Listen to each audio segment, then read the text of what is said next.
El abogado Emilio Fonseca nació en Tegucigalpa el 19 de octubre de 1961. Realizó sus estudios secundarios en el Instituto Salesiano San Miguel.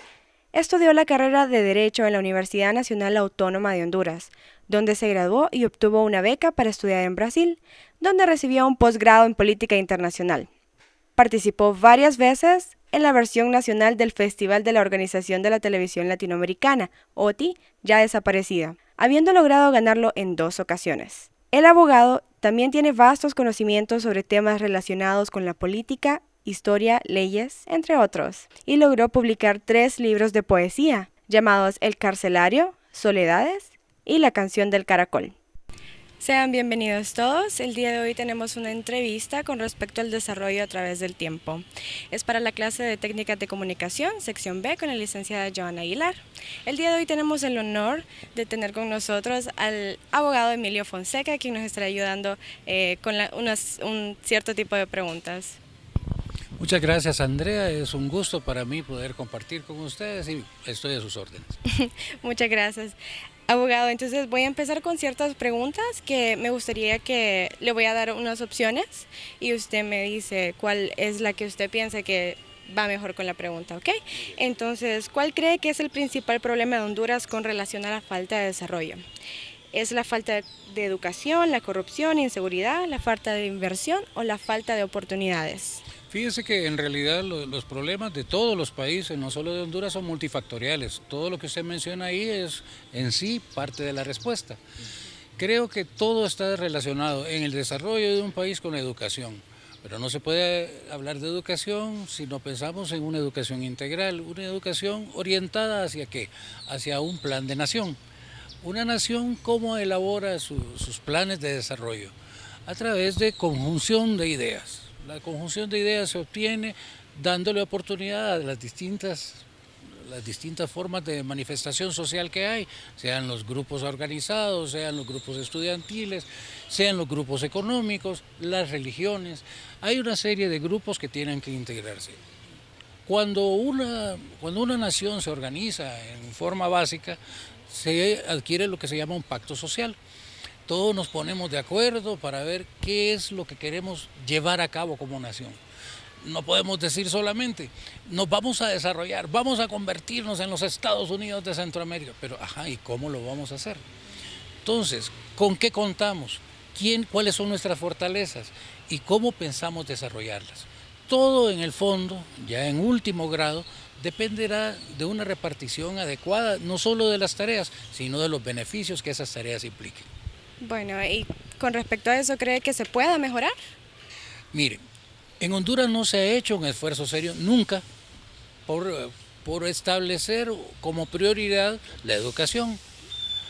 Tampoco podemos pensar en que el interés de los grupos que han gobernado nuestro país, no importa el color político, los grupos que han gobernado nuestro país hayan tenido al país como mira, han tenido sus propios intereses como fin. Entonces volvemos a decirle, ¿se puede lograr? Claro que se puede, pero dependerá de cómo nos organicemos nuevamente, nos pongamos de acuerdo en el proyecto de país, el país que queremos lograr, para llevar a cabo un país de todos, una verdadera redistribución de la riqueza, no quitarle a los ricos para darle a los pobres, sino distribuir adecuadamente la riqueza. No puede ser que desperdiciemos la juventud, no puede ser que tenemos genios, tenemos todo tipo de valores humanos, pero también tenemos valores materiales. Tenemos que aprovecharlos para bien común. Bueno, entonces, ¿usted cree que la juventud tiene cierta responsabilidad con eso? O sea, ¿cree que pueda aportar para ese desarrollo? Definitivamente, la juventud, mire, en todos los momentos de la existencia humana, pues llega un momento en que ya los mayores estamos para retirarnos. Pero ¿qué le aportamos a la juventud? Que la juventud es el futuro de la patria, y nos llenan de frasecitas vacías. A todos nos ha pasado lo mismo, yo también fui joven en algún momento, más joven, eso sí que conste. Pero, ¿qué es lo que puede hacer la juventud? En primer lugar, prepararse. ¿Cuál es el único elemento fundamental para toda sociedad? La preparación. Pero no una preparación así, yo quiero ser estilista profesional del cabello, eso no es cierto, eso no es una una ambición en la vida. Tampoco yo quiero ser millonario cuando sea grande. No se puede pensar en fines superfluos como es, sino pensar en el desarrollo interior.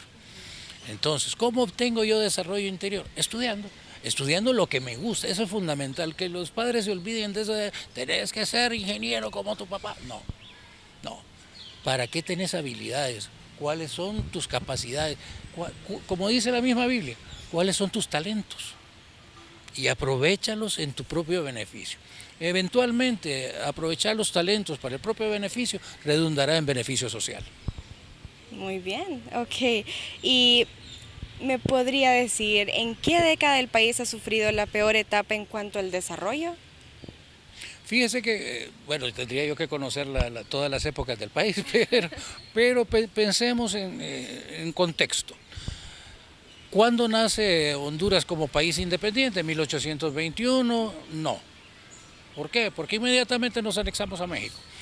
Entonces estuvimos 2 años, fuimos mexicanos. 2 años uno no lo cuenta, ¿verdad? En las clases no nos dicen, ay, miren que estuvimos unidos.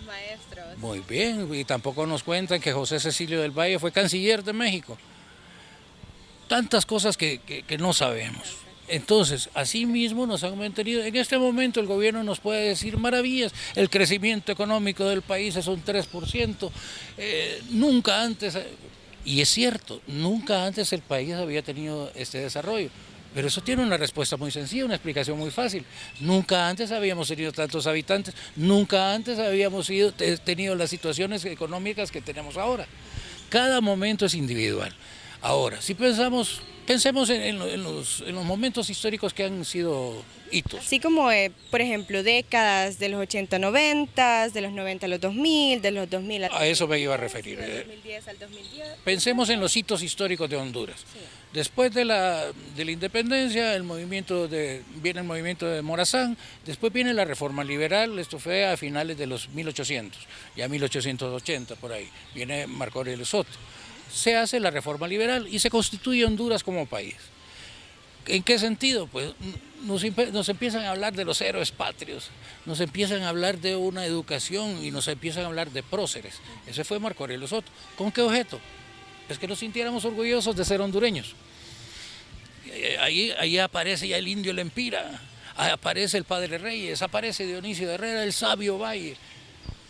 Y nos ponen parques como este donde estamos en este momento, en donde es importante reconocer los valores. ¿Qué tipo de valores? Ahí ya se pone de acuerdo la sociedad en cuáles son los valores que se pretende impulsar como hondureño. No solamente basta tener un territorio, una población, un idioma, una religión, hay que tener valores adicionales. ¿Cuáles son? La honestidad, el trabajo.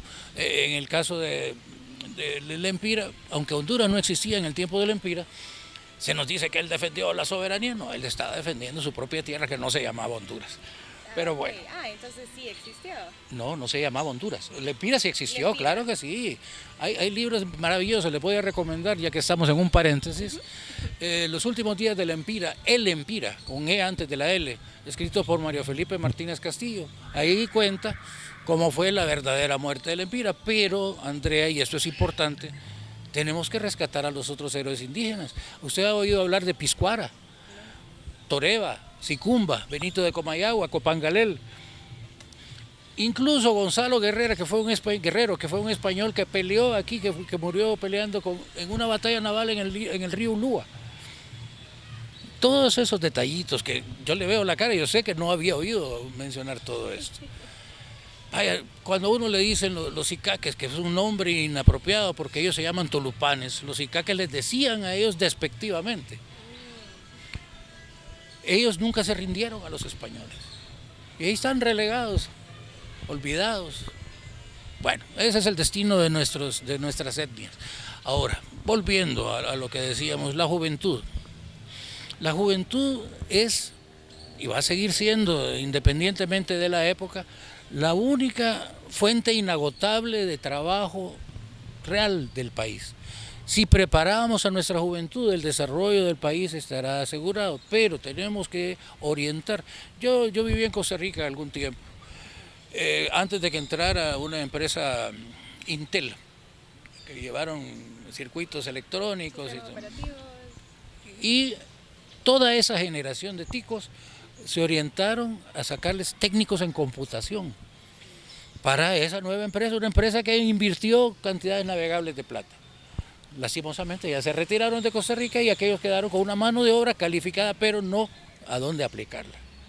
Entonces, todo lo que se realiza como una nación depende de la juventud por un lado, porque van a ser los encargados de ponerla en práctica.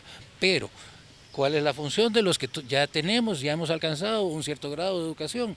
Asegurarnos de que el desarrollo del país integral sea la meta final que se obtenga a través de la educación de estos jóvenes. Ya no enseñar, como le decía, ay, tenés que ser abogado como tu papi. No. ¿Qué necesita el país? Tener las inclinaciones, tener la habilidad, tener el talento. Y realizarte como persona primero para poder realizarte como individuo social. Oh, individuo social, perfecto. Ok, en cuanto, ¿cómo considera que está Honduras en el puesto de Centroamérica con respecto al desarrollo, como del primero al séptimo puesto, en dónde se encontraría? Si yo fuera funcionario gubernamental, somos el primer país de Centroamérica, tenemos los moles más grandes, el aeropuerto más grande de Centroamérica va a estar... Mire, estamos en el último lugar. Este país, desgraciadamente, está siendo mal gobernado, y no me refiero solamente al Partido Nacional, aunque son los últimos responsables.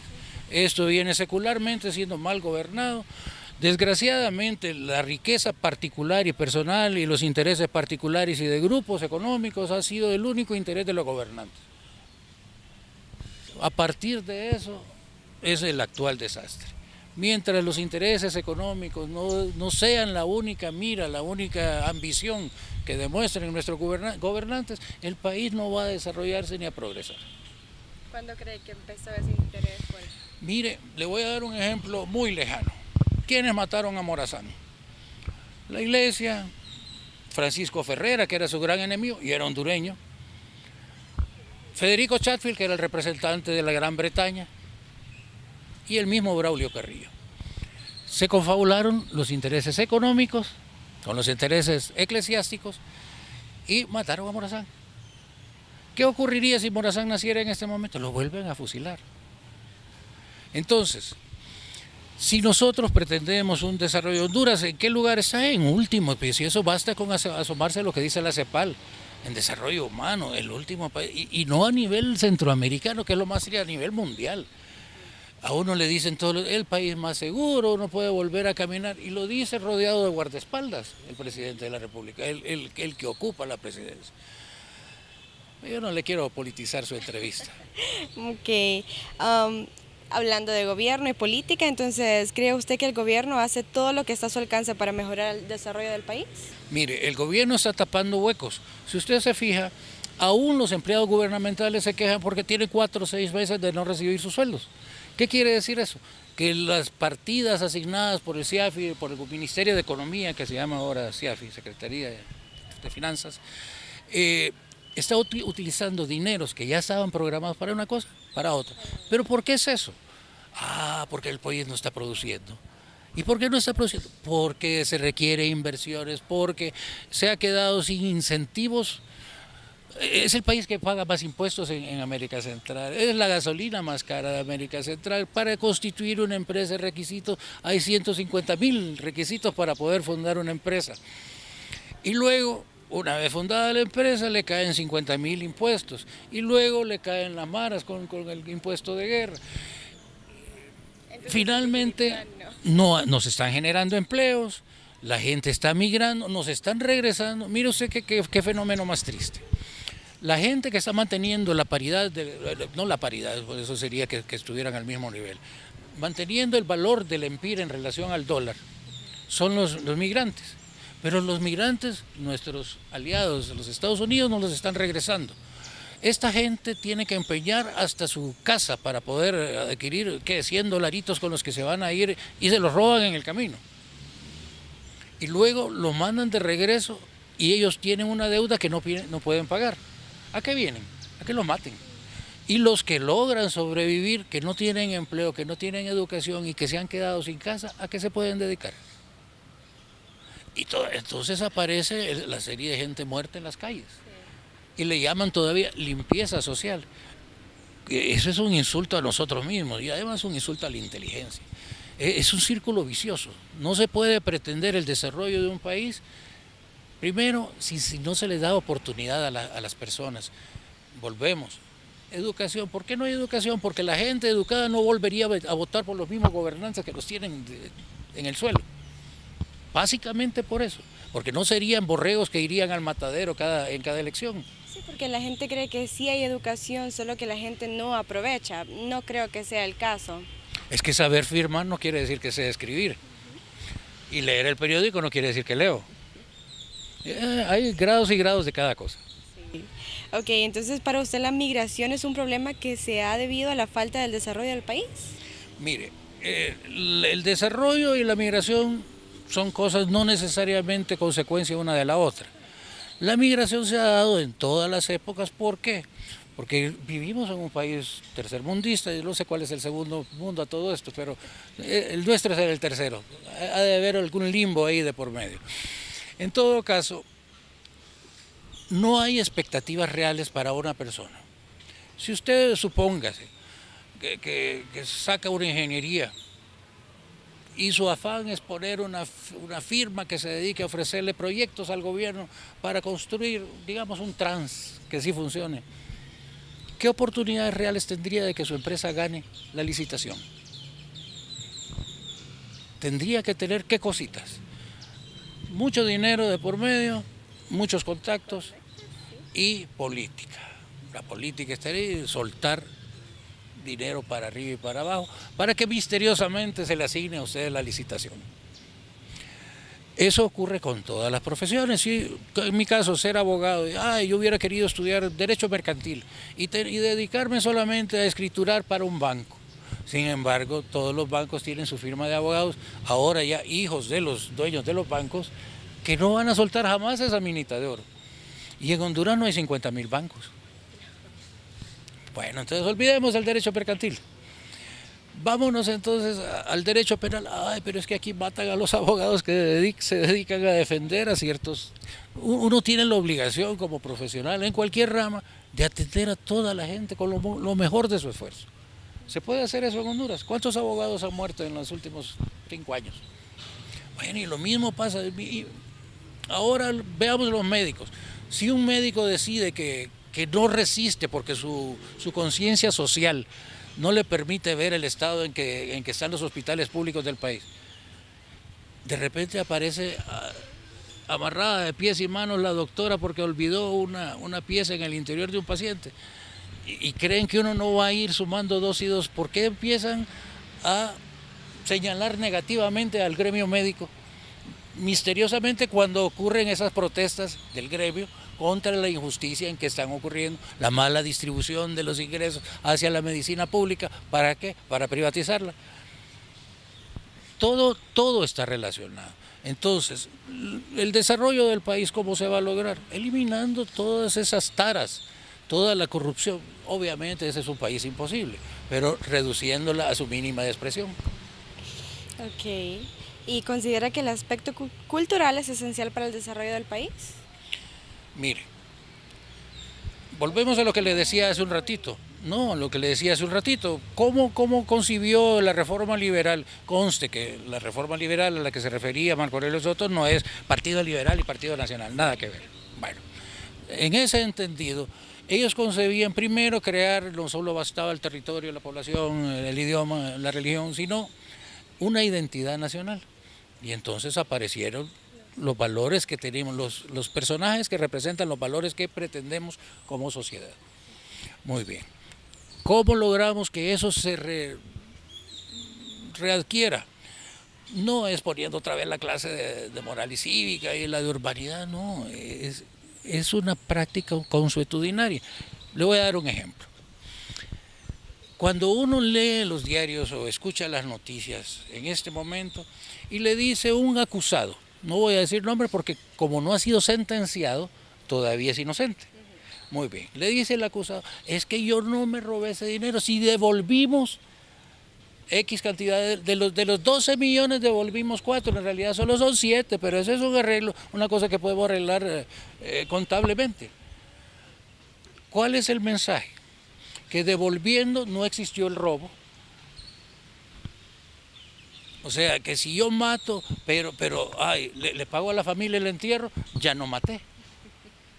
No funciona. Esos son los valores, entre comillas, valores. Son los antivalores que se nos están infundiendo diariamente. ¿Qué es lo que tenemos que hacer entonces como sociedad? Adquirir un grupo de valores y repetir. Así como nos repiten hasta la saciedad, Honduras está cambiando, o los buenos somos más. Pues repetir muy bien. Hurtar y robar es incorrecto. La pena por el robo, por el hurto, es tal. Y se agrava la pena si es funcionario público.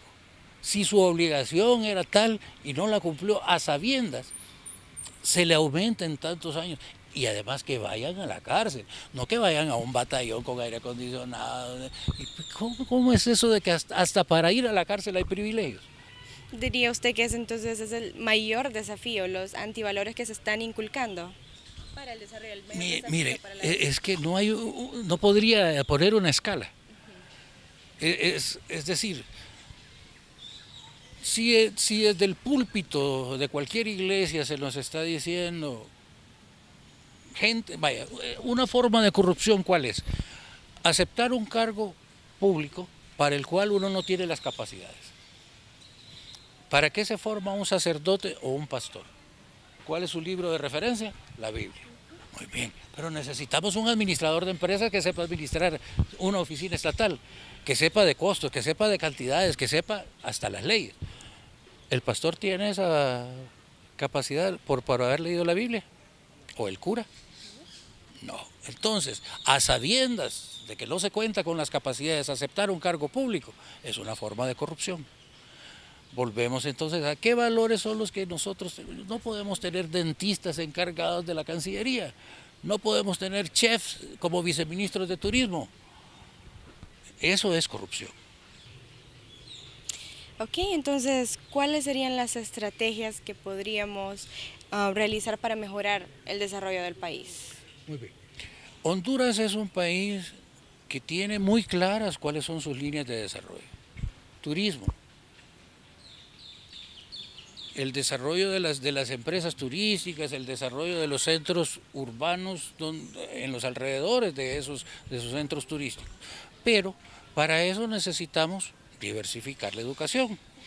Entonces, ¿qué es el recuerdo más grato que tiene uno como turista? La atención. Llegar y que le dicen muy buenos días, este es nuestro menú, que sepan expresarse adecuadamente, que sean bilingües. Aquí le dicen, ay, vamos a tener educación bilingüe. Y hace 2 años que tenemos educación bilingüe. ¿Ha hablado usted en inglés con algún muchacho de escuela pública? Bueno, volviendo a la realidad.